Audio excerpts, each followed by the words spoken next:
Jake Morrison wiped grease from his hands and reached for his coffee cup. The metal mug was old and dented, but it kept his coffee warm for hours. He took a long sip and smiled. This was his 5th cup today, and it was only noon. "Jake, you drink too much coffee," said his friend Ben from the next workbench. "It's not good for you." Jake laughed. "Coffee is the only thing that keeps me going. Without it, I would sleep on the job." The two men worked in a big space station called Alpha 7. It floated high above New Terra Colony, a human world far from Earth. The station was like a giant garage where workers fixed spaceships. Jake had been working there for 10 years, just like his father and grandfather before him. Jake loved fixing things. While other people dreamed of flying to distant stars, Jake was happy staying in his small workshop. His tools were old but worked well. His workbench was covered with spare parts, coffee stains, and strange machines he had built himself. Other workers often brought him broken things because Jake could fix anything. "Did you hear about the prophecy?" Ben asked while welding a metal pipe. Jake looked up from the engine he was repairing. "What prophecy?" "The Galactic Council found some old writing on 12 different planets. It talks about someone special who will save the galaxy from evil." Jake shook his head. "Sounds like space fairy tales to me." Ben put down his welding tool. "They say Commander Lisa Torres is the chosen one. She's the best soldier in the galaxy." Jake knew about Commander Torres. Everyone did. She had won many battles and saved countless lives. She was strong, smart, and brave. Everything a hero should be. "Good for her," Jake said, taking another sip of coffee. "I hope she saves us all. I just want to fix engines and drink my coffee in peace." The workshop door opened with a loud hiss. A tall man in a blue uniform walked in. He had papers in his hand and looked worried. "Are you Jake Morrison?" the man asked. "That's me," Jake replied, not looking up from his work. "I'm Captain Rick Davis from the exploration ship Wanderer. We have a problem with our cargo hold. Something is wrong with the power systems there." Jake wiped his hands clean. "What kind of problem?" "Strange lights keep flashing. The temperature keeps changing. Our engineers can't figure it out." Jake grabbed his toolbox and coffee thermos. "Let's take a look." The Wanderer was a big ship designed for long journeys to unknown planets. Jake followed Captain Davis through clean white corridors to the cargo hold. The room was large and filled with metal boxes of different sizes. "The problem started 3 days ago," Captain Davis explained. "We picked up some artifacts from an old planet called Xerion. Since then, weird things have been happening." Jake looked around the room. His trained eye noticed small details others might miss. Some lights flickered in a strange pattern. The air felt different here, like before a thunderstorm. "Which box has the artifacts?" Jake asked. Captain Davis pointed to a silver container in the corner. "That one. But be careful. We don't know what's inside." Jake walked over to the container. It hummed softly and he could feel warmth coming from it. He opened his toolbox and pulled out a small scanner. "The power readings are all wrong," Jake said, studying the device. "This box is drawing energy from somewhere else." He opened the container carefully. Inside was a cube about the size of his coffee mug. It looked like it was made of crystal, but Jake could see strange symbols glowing inside it. The cube was beautiful and scary at the same time. "Don't touch it," Captain Davis warned, but Jake was already reaching for the cube. As a mechanic, he needed to understand how things worked. The moment his fingers touched the crystal surface, everything changed. Light flashed through the room. Jake felt electricity run through his body, but it didn't hurt. Instead, he felt awake and alert like he had just drunk the best coffee of his life. The cube began to float in his hands, spinning slowly. "Jake, put it down," Captain Davis shouted. Jake tried to let go, but the cube stayed with him. It floated around his head like a friendly pet. Strange images flashed in his mind. He saw distant planets, sleeping creatures, and darkness between the stars. "I can't," Jake said. "It won't leave me alone." The cube pulsed with soft blue light. Jake felt calm and confused at the same time. The visions in his head showed him things he didn't understand. Dragons sleeping in crystal eggs. ancient machines that hadn't worked for thousands of years. A hungry darkness that wanted to eat entire worlds. "This is bad," Captain Davis said. "We need to call the council." Jake shook his head. "No, wait. I think it's trying to tell me something." The cube floated closer to his coffee thermos. When it touched the metal surface, both items glowed brighter. Jake felt the visions become clearer. He saw a world covered in storms where dragons waited to be born. He saw machines that needed fixing and creatures that needed help. "I need more coffee," Jake said suddenly. Captain Davis stared at him. "Coffee? Jake, an alien artifact just bonded with you and you want coffee?" Jake picked up his thermos and drank. The coffee tasted better than ever. The cube hummed happily and spun faster around his head. "I think better when I have coffee," Jake explained. "And right now, I need to think about what this thing wants." As Jake drank his coffee, the visions became even clearer. He saw himself in places he had never been, fixing things he had never seen. The cube wasn't trying to hurt him. It was trying to show him something important. But Jake Morrison was just a mechanic who liked coffee. He wasn't a hero or a warrior. He was just a man who fixed broken things. The cube didn't seem to care about that at all. 3 days had passed since the cube bonded with Jake. He tried to live normally, but normal was not possible anymore. The crystal artifact followed him everywhere, floating around his head like a loyal dog. Jake sat in his workshop drinking his morning coffee. The cube spun slowly above his thermos, glowing with soft blue light. Every time Jake took a sip, the visions became stronger. "You look terrible," Ben said, walking into the workshop. "Have you been sleeping?" Jake rubbed his tired eyes. "Hard to sleep when you keep seeing strange dreams about dragons and dying worlds." "Maybe you should see a doctor," Ben suggested. Jake laughed, but it wasn't a happy sound. "What would I tell him? That an alien cube is showing me movies in my head?" The cube pulsed brighter, as if it understood their conversation. New images filled Jake's mind. He saw a world called Drakmor, covered in purple storms and silver lightning. Ancient towers reached up to angry skies, but the most important thing was underground. In caves deep beneath the surface, Jake saw hundreds of crystal eggs. Each egg held a sleeping dragon waiting to be born. But something was wrong. The machines keeping them alive were breaking down. Without help, all the dragons would die. "Jake, you're doing it again," Ben said, waving his hand in front of Jake's face. Jake blinked and came back to reality. "Sorry. The visions are getting stronger." "What do you see?" Jake took another sip of coffee. The warm liquid helped him think clearly. Dragons. Baby dragons and crystal eggs, they're dying because no one is there to fix the machines keeping them alive. Ben stared at him. "Dragons? Like the ones in old Earth stories?" "No, these are different. They're real, and they're smart. Smarter than humans, maybe. And they're the only thing that can stop something called the Void Devourers." Jake didn't know where the words came from. They just appeared in his mind, along with terrible images of darkness eating entire star systems. His coffee thermos started to glow. The metal surface became warm, but not burning hot.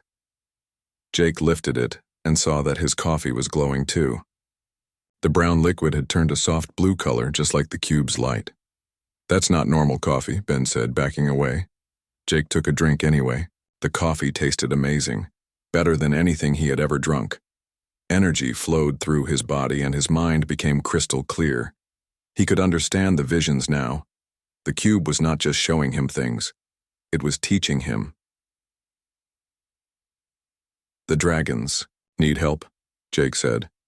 "Their world is dying and I'm the only one who can fix the machines." Ben shook his head. "Jake, you're a mechanic, not a hero. Let Commander Torres handle this.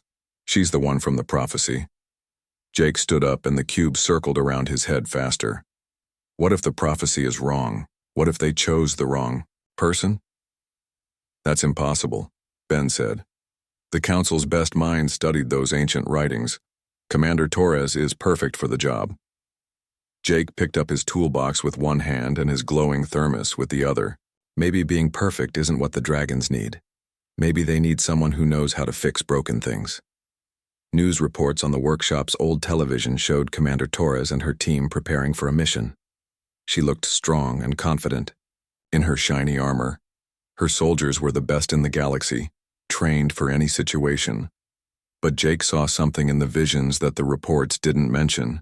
The ancient evil they were supposed to fight wasn't something that could be shot or bombed. It existed between dimensions, feeding on life itself. Traditional weapons would be useless against it. "I have to go to Drakmore," Jake said suddenly. Ben grabbed his arm. "Jake, you can't be serious. That's halfway across the galaxy. You don't even know how to fly a spaceship." Jake looked at his friend. Ben was right, of course. Jake had never left the space station. He knew how to fix ships, not fly them. But the visions showed him everything he needed to know. "I can learn," Jake said. "The cube is teaching me." The artifact pulsed with warm light, and Jake's mind filled with knowledge about spaceship controls and navigation. It felt like downloading information directly into his brain. That night, Jake made his decision. He couldn't ignore the visions anymore. The dragons needed him, whether he was ready or not. He went to the station's small shipyard, where old maintenance shuttles were kept. These ships were not built for long journeys, but Jake knew he could modify one. He had been fixing machines his whole life. How hard could it be to fix a spaceship for deep space travel? Jake chose the oldest shuttle in the yard. It was scheduled to be scrapped next week, so no one would miss it right away. He worked through the night, upgrading the engines and life support systems. The cube floated nearby, its light guiding his work. By morning, the shuttle was ready. Jake had installed extra fuel tanks, a better navigation computer, and most importantly, a coffee maker that could work in zero gravity. If he was going to save dragons, he would need plenty of coffee. Jake left a note for Ben explaining everything. He knew his friend would worry, but this was something Jake had to do alone. Well, not completely alone. The cube would be with him. As Jake climbed into the shuttle's pilot seat, he felt nervous but determined. The control panel looked complicated, but the cube's knowledge helped him understand what each button did. "Okay, little cube," Jake said, patting his coffee thermos. "Let's go save some dragons." The shuttle's engines hummed to life. Jake took a deep breath, tasted his glowing coffee one more time, and launched into space. Behind him, Station Alpha 7 grew smaller and smaller. Ahead of him lay the unknown. The journey to Drakmore would take several days. Jake had packed enough coffee to last a month and enough determination to last a lifetime. He didn't know if he was making the right choice, but he knew he couldn't live with himself if he did nothing. In his mind, he could hear the dragons calling. They were waiting for him, and time was running out. The cube spun happily around his head as the shuttle jumped into hyperspace carrying a coffee-addicted mechanic toward his destiny. Jake's shuttle shook as it entered Drakmore's atmosphere. Purple lightning danced across the sky, and silver clouds swirled in impossible patterns. The planet looked angry and beautiful at the same time. "This place is definitely not normal," Jake said to the floating cube. The artifact glowed brighter and showed him where to land. Jake saw a flat area near some ancient towers that spiraled up into the stormy sky. The towers were covered in the same symbols that decorated the cube. Jake landed the shuttle with a heavy thump. He was not the best pilot, but he had gotten them here safely. That was what mattered. The air outside was thick and warm. It smelled like ozone and something else Jake couldn't identify. The cube floated out of the shuttle first, spinning excitedly. It was happy to be home.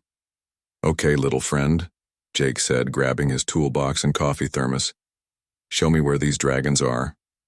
The cube led him toward the biggest tower. As they got closer, Jake could see that the building was not just old. It was ancient. The stone walls were covered in glowing symbols that pulsed with soft light. This place had been built by creatures with technology far beyond human understanding. Inside the tower, Jake found a spiral staircase going down into darkness. The cube provided light as they descended. Jake counted 300 steps before they reached the bottom. The underground chamber took Jake's breath away. It was huge, bigger, than the entire space station where he worked. The ceiling was so high that Jake couldn't see it in the darkness. But what amazed him most were the eggs. Hundreds of crystal eggs filled the chamber. Each one was about the size of Jake's shuttle, and they glowed with inner light. Jake could see shapes moving inside some of them. Dragons, waiting to be born. But something was terribly wrong. Many of the eggs were dim or completely dark. Ancient machines lined the walls, but most of them were broken or failing. Sparks flew from damaged control panels. Warning lights blinked red everywhere Jake looked. "This is bad," Jake whispered. "Really bad." The cube showed him more visions. This was the Sanctuary of Whispers, where the last dragons in the galaxy waited in artificial sleep. The machines were supposed to keep them safe until someone came to wake them up. But the systems were thousands of years old, and no one had maintained them. Jake walked to the nearest control panel. He couldn't read the alien symbols, but his mechanic's eye could see the problem. Power cables had corroded, circuit boards had burned out, cooling systems had failed. It was like looking at a spaceship that had been abandoned for centuries. "I can fix this," Jake said with more confidence than he felt. He opened his toolbox and got to work. The cube floated beside him, translating the alien symbols into information Jake could understand. Slowly, Jake began to see how the ancient technology worked. The dragon eggs were not just containers. They were sophisticated life support systems that controlled temperature, nutrition, and growth. The sanctuary's main computer managed all of them at once, but it was dying. Jake started with the power systems. He replaced burned-out components with parts from his shuttle. When he ran out of spare parts, he improvised with wire and duct tape. It wasn't pretty, but it worked. As Jake repaired each system, more eggs began to glow. The dragons inside seemed to sense that help had arrived. Some of them moved more actively in their crystal shells. After 6 hours of work, Jake took a break for coffee. His thermos was still glowing with blue light, and the coffee inside never got cold. When he drank, his tired muscles felt strong again. His mind became sharp and focused. "This coffee is definitely not normal anymore," Jake told the cube. "But I'm not complaining." The cube spun around his thermos, humming with contentment. Jake was starting to understand that the artifact was not just a tool. It was alive in some way, and it genuinely liked coffee. Jake returned to work with renewed energy. He repaired cooling systems, replaced data cables, and rebuilt entire circuit boards from scratch. The ancient machines began to wake up, one by one. Then something wonderful happened. The first egg began to crack. Jake stopped working and stared as a thin line appeared in the crystal shell. The line grew longer, spreading across the surface like a spider web. Soft golden light leaked out through the cracks. "Is it supposed to do that?" Jake asked the cube. The artifact pulsed with excited light. Yes, this was exactly what was supposed to happen. The egg cracked open with a sound like breaking glass. Jake expected something big and scary to emerge. Dragons in old Earth stories were huge creatures with sharp teeth and claws. Instead, a creature no bigger than a house cat climbed out of the crystal shell. The baby dragon was the most beautiful thing Jake had ever seen. Its scales changed color from deep purple to silver as it moved. Its eyes were large and golden, full of intelligence and curiosity. Tiny wings fluttered on its back, still too small for flying. The dragon looked at Jake and made a sound like a happy kitten. Then it walked over to him on unsteady legs and rubbed against his coffee thermos. "Well, hello there," Jake said softly. He reached out to pet the dragon, and an amazing thing happened. When Jake touched the creature, he could feel its emotions. The dragon was happy and grateful and very, very hungry. Jake looked around the sanctuary and realized he had no idea what baby dragons ate. The dragon solved that problem by touching its nose to Jake's glowing coffee. It made the purring sound again and looked up at him with hopeful eyes. "You want coffee?" Jake asked. "Are you sure that's safe for baby dragons?" The cube showed him a vision of ancient dragon keepers sharing their drinks with young dragons. It was a bonding ritual, a way to share energy and friendship. Jake poured a small amount of his glowing coffee into his hand. The dragon lapped it up eagerly, then curled up next to his feet and fell asleep. "I think I'll call you Luna," Jake said, looking at the dragon's silver scales. More eggs began to crack around the chamber. Jake had work to do. He needed to repair all the systems before the other dragons hatched. But for the first time since the cube had bonded with him, Jake felt truly happy. He was not saving the galaxy with weapons or wars. He was saving it by fixing broken things and making friends with baby dragons who liked coffee. Maybe this was what being a hero really meant. Luna's hatching started something Jake had not expected. As soon as the first baby dragon was born, other eggs began cracking all around the sanctuary. One by one, tiny dragons emerged into the ancient chamber. Each dragon was different. Some had scales that sparkled like jewels. Others had patterns that moved and shifted like flowing water. A few were no bigger than Jake's coffee cup, while others were the size of small dogs. But they all had the same intelligent golden eyes and the same interest in Jake's glowing coffee. "This is getting out of hand," Jake muttered as a green dragon with butterfly wings tried to climb into his thermos. But Jake couldn't help smiling. The baby dragons were adorable and friendly. They followed him around the sanctuary like lost puppies. When he worked on the machines, they watched with curious eyes, sometimes trying to help by bringing him tools in their tiny mouths. Luna stayed closest to Jake. She had grown a little bigger and could now fly short distances with her small wings. She seemed to understand that Jake was fixing things to help her friends, and she would purr contentedly when he succeeded in repairing another system. Jake had been working for 3 days straight when something changed. The cube, which had been floating peacefully around his head, suddenly began spinning faster. Its light turned from soft blue to urgent red. "What's wrong, little friend?" Jake asked. The cube showed him a vision that made his blood run cold. Space around Drakmor was changing. Reality itself was bending and tearing. Something dark was coming through the holes between dimensions. "The Void Devourers," Jake whispered, remembering the name from his earlier visions. The dragons felt it too. All of them stopped playing and looked up at the ceiling with worried expressions. Luna flew to Jake's shoulder and nuzzled his neck, seeking comfort. Jake climbed to the surface and looked up at the sky. The purple storms were getting worse. But that was not the scariest part. Near Drakmor's largest moon, Jake could see patches of absolute darkness. They were not shadows or empty space. They were holes where nothing existed at all. The Void Devourers were arriving. Jake's communication device crackled to life. A familiar voice came through the static. "This is Commander Torres of the Galactic Fleet. All civilians on Drakmor must evacuate immediately.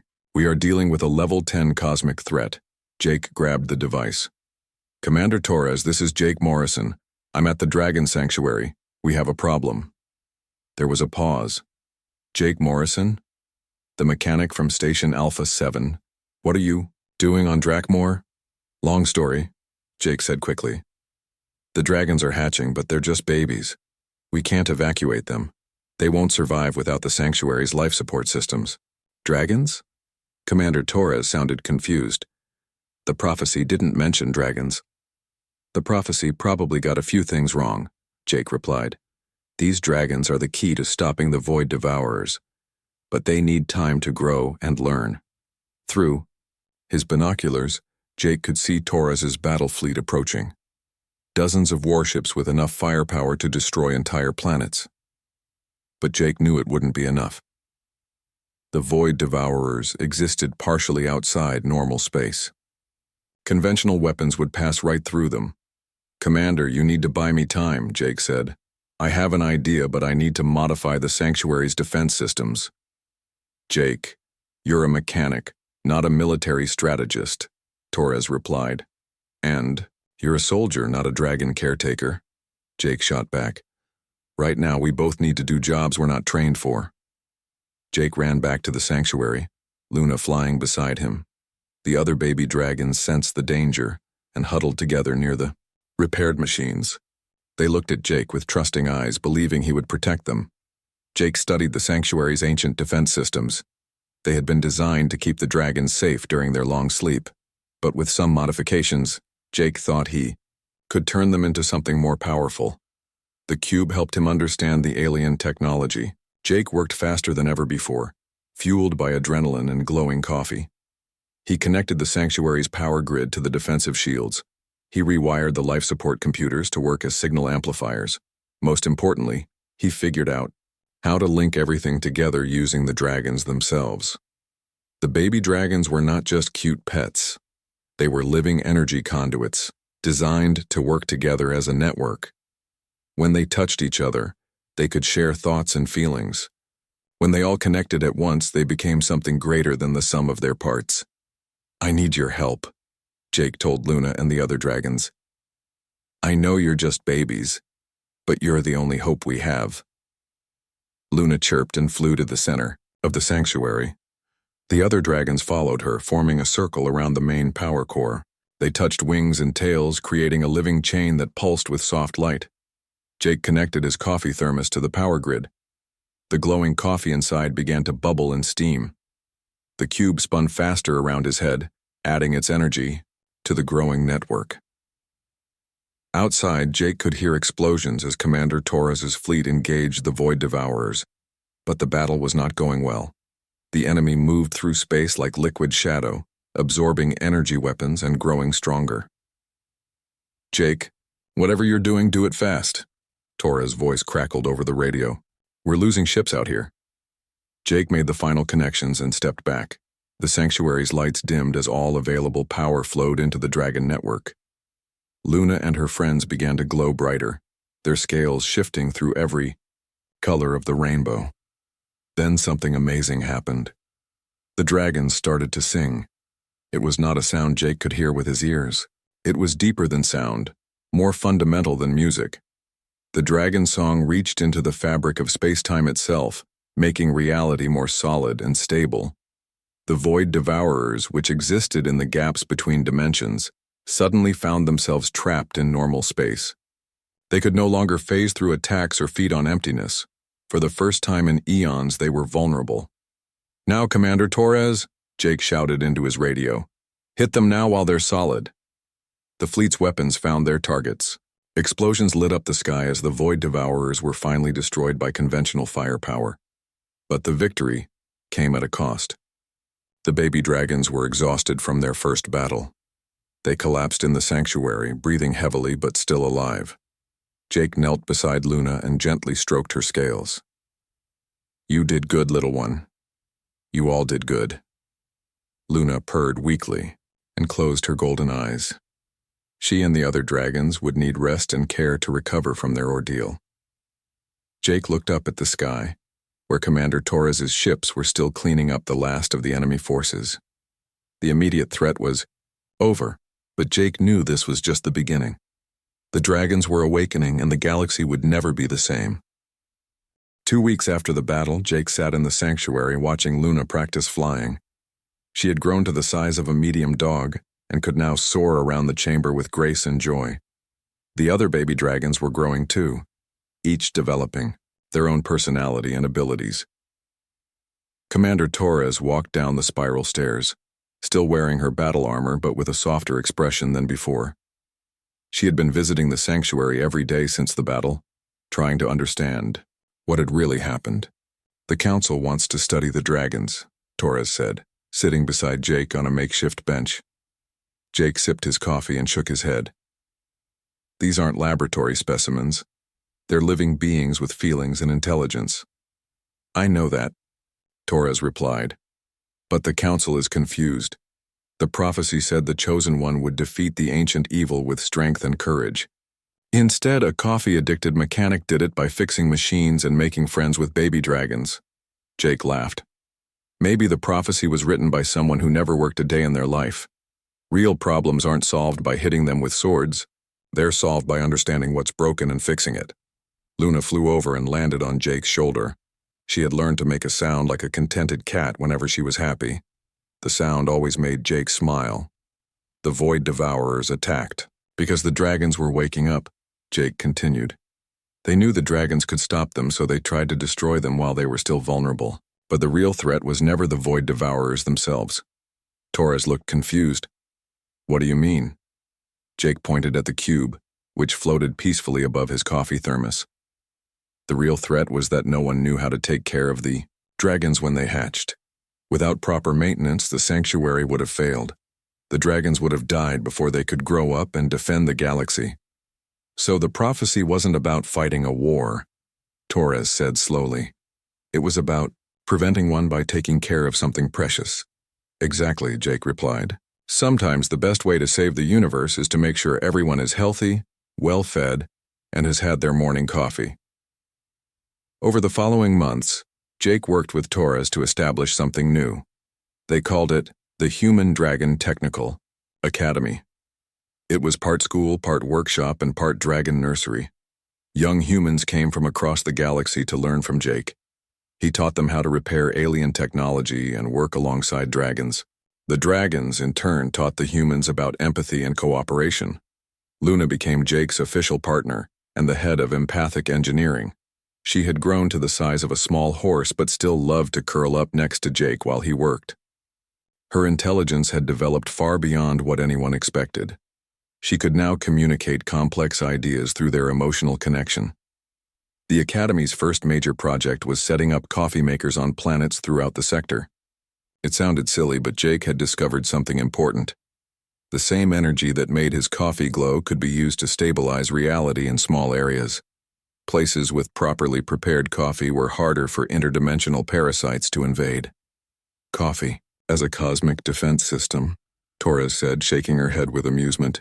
If someone had told me that a year ago, I would have sent them for psychological evaluation. Jake was in his new workshop, training a group of young mechanics how to repair dragon incubators. The work was delicate and required both technical skill and emotional sensitivity. The students had to learn to feel what the machines needed, not just see what was broken. Remember, Jake told his students, these machines are keeping living beings safe. Every repair you make, every system you maintain, you're protecting a life. That's not just a job. That's a responsibility. One of the students, a young woman named Katie, raised her hand. Master Jake, what if we make a mistake? What if we break something important? Jake smiled and took a sip of his coffee. It still glowed with soft blue light, even though the cube had long ago become a permanent part of his life. Katie, I've been making mistakes my whole life, Jake said. The trick is to learn from them and fix them quickly. Dragons are very forgiving, especially if you bring them good coffee. Luna chirped with laughter, a sound that made all the students smile. After class, Jake walked to his favorite spot on the Academy's observation deck. Through the large windows, he could see New Terra Colony in the distance and the space station, where his journey had begun. Ben visited often, still amazed that his coffee-obsessed friend had become one of the most important people in the galaxy. But Jake didn't feel important. He felt useful, which was much better. The Academy was growing, every day. More dragons hatched in sanctuaries across the galaxy, and more humans learned to work with them. Together, they were building something unprecedented, a civilization based on cooperation instead of conquest. You know, Jake said to Luna as she settled beside him, I think we might have saved the universe by accident. Luna made her purring sound and touched her nose to his coffee cup. The liquid inside glowed brighter as if responding to her presence. Jake had never planned to be a hero. He had just wanted to fix broken things and drink good coffee. But sometimes the best heroes are the ones who never set out to save anyone. They're just people who care enough to help when help is needed. The cube floated peacefully above them, no longer mysterious or urgent. It had found what it was looking for. Someone patient enough to nurture, skilled enough to repair, and stubborn enough to refuse to give up. As the twin suns of the New Terra system set behind the space station, Jake Morrison sat with his dragon, friend and his glowing coffee, watching over an academy full of young people learning to build a better future. He still drank too much coffee. He still preferred fixing things to fighting. And he was still just a mechanic at heart. But he was a mechanic who had saved the galaxy, one broken machine and one baby dragon at a time. And that was exactly how prophecies were supposed to work.